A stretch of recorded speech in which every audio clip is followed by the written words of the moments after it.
দিন আমার কাছে ১৫ বছর বয়সী একটি ছেলে হাজির হল। সে এমন একটি ইচ্ছা প্রকাশ করুক যা শুনে আমি কিছুটা বিস্মিত হলাম। এত অল্প বয়সে এত সাহসের সঙ্গে নিজের মনের কথা বলতে পারা সত্যিই বিরল।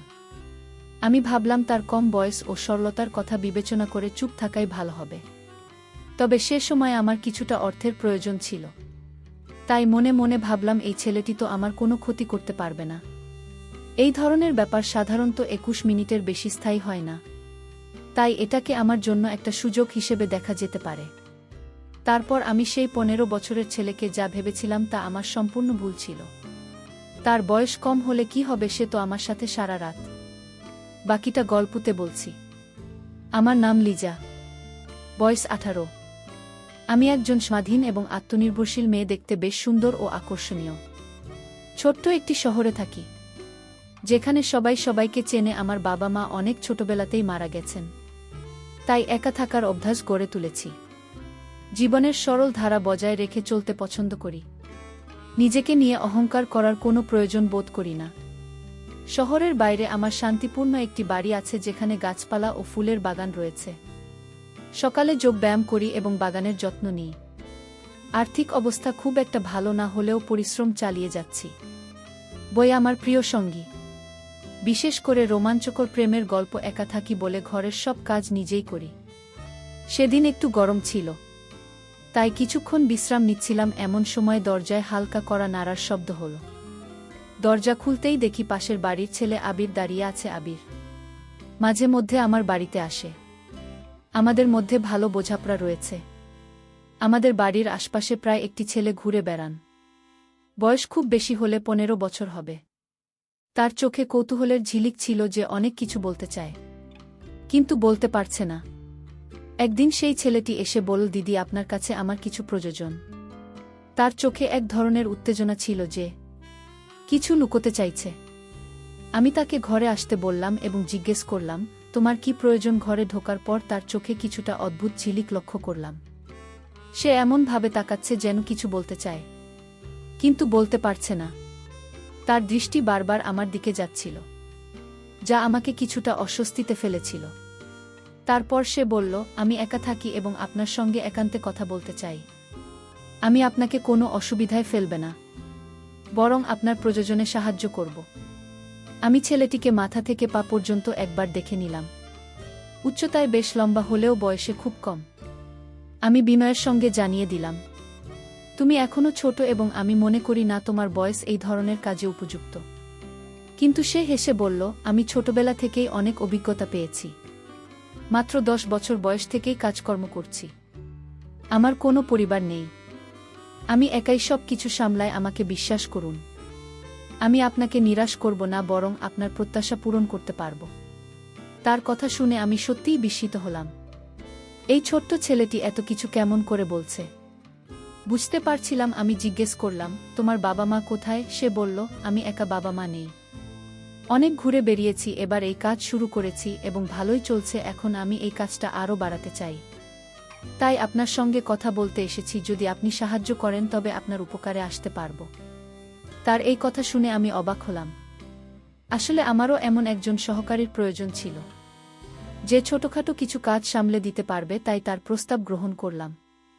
পরবর্তী সময়ে সে আমাকে একটি চুক্তির প্রস্তাব দিল। চুক্তি অনুযায়ী প্রতি মাসে কিছু অর্থ প্রদান করবে, যা আমার জীবিকার জন্য সহায়ক হবে। তবে মনে মনে ভাবলাম, যদি কোনো কারণে সময়মতো অর্থ দিতে না পারে, তবে আমার জন্য সমস্যা হতে পারে।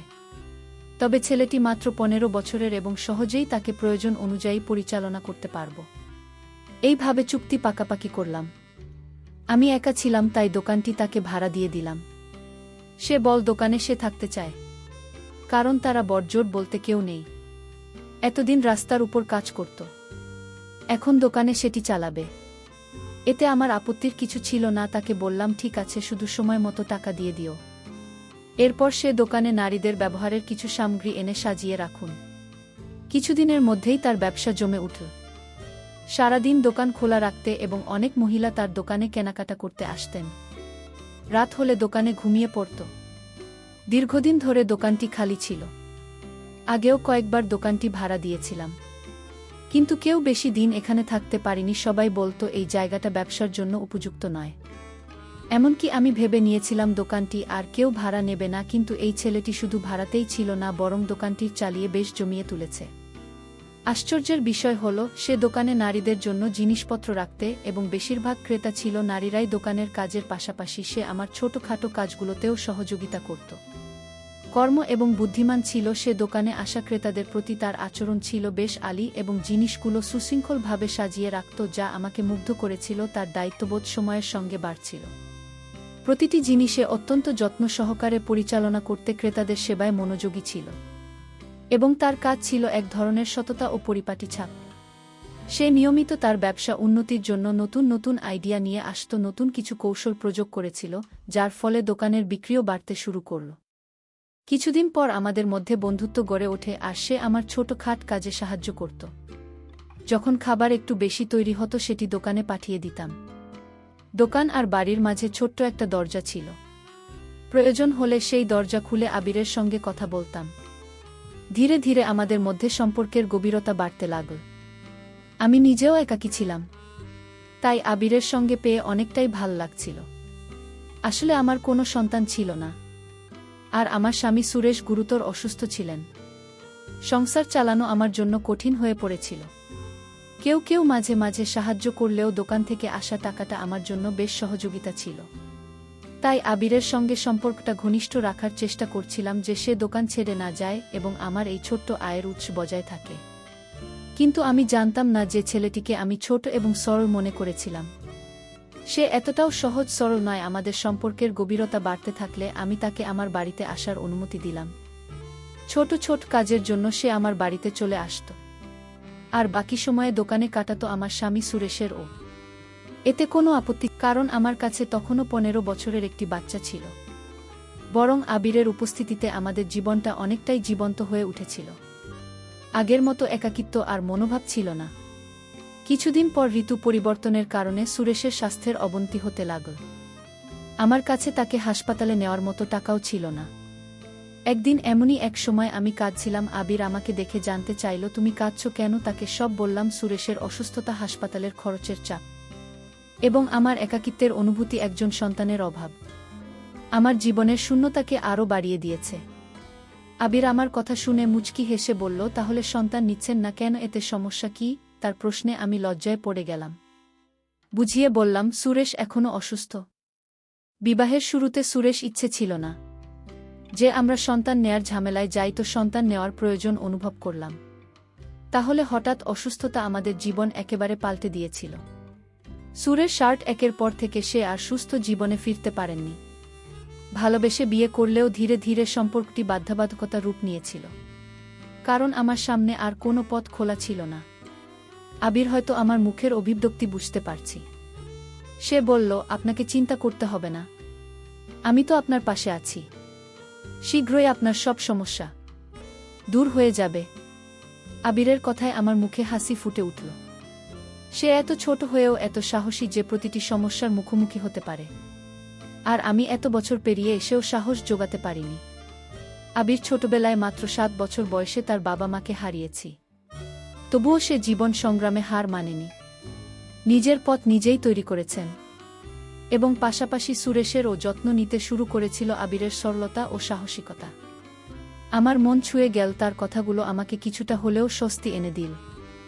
সে আমার পাশে থাকার প্রতিশ্রুতি দিল এবং আমার একাকিত্বের সঙ্গী হওয়ার প্রস্তাব করল। এতে আমার মনের সাহস ছিল। আমি বললাম, আবির, তোমার প্রতি আমি সত্যিই কৃতজ্ঞ। তোমার কথাগুলো যেন আমার জীবনে নতুন আশার আলো নিয়ে এসেছে। আমার কথায় কিছুটা স্বস্তি হচ্ছিল। আবির বলল, জীবনে সমস্যা আসবেই, কিন্তু আমরা একসঙ্গে সেগুলো পার করতে পারব। তোমার একার সব কিছু সামলানো দরকার নেই। তোমার পাশে একজন সঙ্গী থাকা উচিত, আর আমি আছি তোমার সঙ্গে। একসাথে সুরেশের যত্ন নেব এবং তোমার সমস্যাগুলো দূর করার চেষ্টা করব। আবিরের কথায় যে আন্তরিকতা, সততা ছিল, তা আমাকে গভীরভাবে ছুঁয়ে গেল। সে নিজে অনেক কঠিন সময় পার করছে, তবুও কখনো হাল ছাড়েননি। তার দুই মনোবল আমাকে অনুপ্রাণিত করল। তার কথাগুলো আমাকে প্রশান্তি এনে দিল। আবিরের সাহসিকতা এবং তার ইতিবাচক মনোভাব আমাকে আবার জীবনের প্রতি বিশ্বাস ফিরিয়ে দিন। তোমার সঙ্গে আমার জন্য অনেক মূল্যবান বললাম আবিরকে। কিন্তু তোমার তো নিজের জীবন আছে, নিজের স্বপ্ন আছে। তোমার এত দায়িত্ব কাঁধে নেওয়ার প্রয়োজন নেই। চিন্তা ও সম্মানের সঙ্গে আমি শান্তভাবে উত্তর দিল, আমি অনেক কিছু হারিয়েছি। জীবনের পথচলা সবসময় সহজ হয় না, কিন্তু যখন আমরা অন্যের পাশে দাঁড়াই তখন এক বিশেষ ধরনের আনন্দ পাই। সুরেশের যত্ন নেওয়া আমার কাছে একটি দায়িত্ব, কারণ আমি জানি তিনি তোমার জীবনে কতটা গুরুত্বপূর্ণ। তার কথাগুলো শুনে আমি এক মুহূর্তের জন্য থমকে গেলাম। ভাবতে লাগলাম, কেউ কি সত্যিই এতটা নিঃস্বার্থভাবে সাহায্য করতে পারে? তবে এসব চিন্তা বাদ দিলাম। যখনই আমি কোনো কাজে বাইরে যেতাম, আবির সুরেশের পাশে থাকত এবং তাকে সঙ্গ দিতে। তাদের মধ্যে ঠিক কী কথোপকথন হতো আমি জানতাম না, তবে আমাকে দেখলে আমি শান্ত হয়ে যেত। আবির প্রতিশ্রুতি দিয়েছিল, সে আমার সকল অভাব পূরণ করবে। তার এই কথায় আমার মুখে হাসি ফুটে উঠেছিল। আমি সন্তানের অভাব অনুভব করছিলাম, আর এই শূন্যতা পূরণের ইচ্ছা আমার মধ্যে ছিল। তবে ইচ্ছা আবির কিভাবে পূরণ করবে তা আমার কাছে ছিল এক প্রশ্ন। তবু তার আনন্দের জন্য আমি মনের কষ্টটা গোপন করে হাসি মুখে থাকতাম। কিছুদিন পর হঠাৎ করে আমার শারীরিক অবস্থার কিছুটা পরিবর্তন অনুভব করলাম। অসুস্থ হয়ে পড়লে আবিরে আমাকে চিকিৎসকের কাছে যাওয়ার পরামর্শ দিন এবং অর্থ সহায়তা দিন। চিকিৎসকের কাছে গেলে জানা গেল আমি মা হতে চলেছি। এটা শুনে যেন মাথার উপর আকাশ ভেঙে পড়ল। এটা কিভাবে সম্ভব? আমি কাঁপা হাতে রিপোর্ট নিয়ে বাড়ি ফিরলাম। ভয় সুরেশকে বিষয়টি জানালে সে মুচকি হেসে বলল, এটা তো সম্ভব, হয়তো আমি এখন একজন সন্তানের বাবা হওয়ার জন্য প্রস্তুত। যদি ঈশ্বর আমাদের এই সুখবর দিয়ে থাকেন, তাহলে হাসি মুখে গ্রহণ করো। সুরেশের কথায় আমি অবাক হয়ে গেলাম। সত্যি কি আমি সুরেশের সন্তানের মা হতে যাচ্ছি? এটা বিশ্বাস করা কঠিন ছিল, কারণ তার স্বাস্থ্যগত কোনো উন্নতি দেখা যাচ্ছিল না। তবু আমি মেনে নিলাম যে হয়তো আমি সুরেশের সন্তানের মা হতে চলেছি। এরপর থেকে নিজের যত্ন নিতে শুরু করলাম। আর আবির এটা জানতে পেরে ভীষণ খুশি হল, যেন তার নিজের বাড়িতে নতুন অতিথি আসছে। দোকানের কাছ থেকে ফ্রি হলে আবির প্রায় আমাদের বাড়িতে চলে আসত। সে নিজেই সুরেশ যত্ন নেওয়ার দায়িত্ব নিয়েছে এবং আমাকে স্বস্তি দিতে নানা কাজে সাহায্য করত। এমনকি আমার জন্য ফল জুস নিয়ে আসত। তার দোকানও ভাল চলছে, আর দিনগুলো এভাবেই কেটে যাচ্ছিল। অবশেষে 9 মাস পরে আমি একটি সুন্দর শিশুর জন্ম দিলাম। মজার বিষয় হল, শিশুটি আমার বা সুরেশের মতো দেখতে নয়, বরং অনেকটা বিয়ের মতো দেখতে। আমি কখনো শিশুর মুখের দিকে তাকাতাম, কখনো আবিরের দিকে হাসতে হাসতে। আবির বলল, আপনি তো আমাকে এত দেখেছেন যে আপনার বাচ্চাটা আমার মতো হয়ে গেছে। শুনেছি মা যদি কাউকে বেশি দেখেন, সন্তানও অনেক সময় তার মতোই দেখতে হয়। আবিরের এই কথায় আমি লজ্জায় মাটিতে মিশে গেলাম। এত কম বয়সে তার এসব বিষয় জানা দেখে আমি অবাক হলাম। আমার কোলের সন্তান আশায় আনন্দে আমার মন ভরে উঠল। বাড়িতে ফিরে মনে হচ্ছে জীবন যেন নতুন করে বেঁচে উঠেছে। কিন্তু সন্তান হওয়ার পর ব্যয় অনেক বেড়ে গিয়েছিল, আর বুঝতে পারছিলাম না কিভাবে সব সামলে। তখন আবির আমাকে সাহায্য করতে লাগল। সন্তানের খরচের দায়িত্ব সে নিয়েছিল। আমাদের জন্য সে মোটেই অপরিচিত ছিল না। আমি তাকে ছোট ভাইয়ের মতোই আপন ভাবতে শুরু করেছিলাম। তার জন্যই আমাদের অবস্থা এখন অনেক ভালো। ভাবলাম তাকে ছোট্ট একটি ধন্যবাদ জানাব, তার প্রিয় খাবারগুলো রান্না করে খাওয়াব। আবির আসার আগে আমি বাচ্চাটিকে ঘুম পাড়িয়ে রান্নাঘরের কাজে লেগে পড়লাম। কিছুক্ষণ পর আবির এল, তার মুখে মিষ্টি হাসি। আমি তাকে সাদরে অভ্যর্থনা জানিয়ে খাবার করলাম। আবির খেতে খেতে বলল, আপনি দারুণ রান্না করছেন। আপনার সাহায্য করতে পেরে আমি সত্যিই খুশি। তার কথাগুলো শুনে আমার মন ছুঁয়ে গেল। আমি বললাম, আবির, তোমার সাহায্য ছাড়া আমার জন্য জীবনটা অনেক কঠিন হতো। সে বিনয়ের সাথে বলল, আমি যতদিন আছি আপনার কোনো অভাব হবে না। তার কথাগুলো আমাকে আরও আশ্বস্ত করুন। আবিরের সাহস ও সমর্থন আমাকে ও আমার সন্তানকে এক নতুন শক্তি দিল। সময় সাথে সাথে আমার ছেলের সাথে আমার জীবনে একটা স্বাভাবিকতা চলে এল। যদিও আবিরের সাহায্য সবসময় অমূল্য ছিল, তবু আমি নিজেই নিজের পায়ে দাঁড়ানোর চেষ্টাও করেছিলাম। কিছুদিন পর যখন আমার সন্তান 6 মাস বয়সে পৌঁছান, হঠাৎ জানতে পারলাম আমি আবার মা হতে চলেছি। এক মুহূর্তের জন্য অবাক হয়ে গেলাম। এত দ্রুত আমি আবার মা হতে যাচ্ছি। আমার মনে এক ধরনের আতঙ্ক জন্মালেই নতুন সন্তানের দায়িত্ব কিভাবে পালন করব। আমার প্রথম সন্তান তো এখনও ছোট, আর সুরেশের দায়িত্ব আমাকে পালন করতে হচ্ছে। আমার চিন্তা দেখে সুরেশ বলল, ঈশ্বর আবারও আমাদের আশীর্বাদ দিতে চলেছেন, এতে ভয় পাওয়ার কিছু নেই। আমাদের প্রথম সন্তান যেমন এসেছে তেমনি দ্বিতীয়টি আসবে। আমি মাথা নিচু করে বললাম, আমাদের সকল দায়িত্ব আবিরের কাঁধে। সে আমাদের কিছু না হলেও তার সাহায্যে আমরা দাঁড়িয়ে আছি। এরই মধ্যে আমাদের দ্বিতীয় সন্তানও এলো, আর আমি 2 সন্তানের দায়িত্ব পালনে ব্যস্ত হয়ে গেলাম। আমি এত ব্যস্ত ছিলাম যে নিজের দেখভাল করার সময় পেতাম না, যা পুরোপুরি আবিরের উপর নির্ভরশীল হয়ে পড়েছিলাম। আবিরের সঙ্গে আমার গভীর বন্ধুত্ব গড়ে উঠেছিল, যেখানে আমরা সব কথা শেয়ার করতাম। সারাদিন সন্তানদের সামলাতাম, রাতে ক্লান্তিতে ঘুমিয়ে পড়তাম। আবির অনেক সময় সন্তানদের ঘুম পাড়াতে অল্প বয়সে এসে আমাদের পরিবারের দায়িত্ব নিয়েছি, যা আমাকে অবাক করত। আবির কখনো অভিযোগ করত না, বরং আনন্দ নিয়ে দায়িত্ব পালন করত, যা আমার জন্য ছিল শান্তির। তবে মাঝে মাঝে মনে হতো তাকে এত বোঝা দেওয়া ঠিক না। একদিন আবির এসে বলল, আপনি আমাকে পর ভাববেন না, আমি সব করতে পারি। তার এই কথাগুলো আমাকে আশ্বস্ত করত। 3 সন্তানের মা হয়ে আমার জীবন বদলে গিয়েছিল। ভেতরের পুরনো খালি ভাবটা মুছে গিয়েছিল। এই বাচ্চাগুলো আমাকে দাও, তুমি শান্তিতে ঘুমাতে পারবে। আবির হাসি মুখে বলল, আমি খুশিমনে বাচ্চাগুলোর হাতে তুলে দিলাম। সে প্রতিবারেরই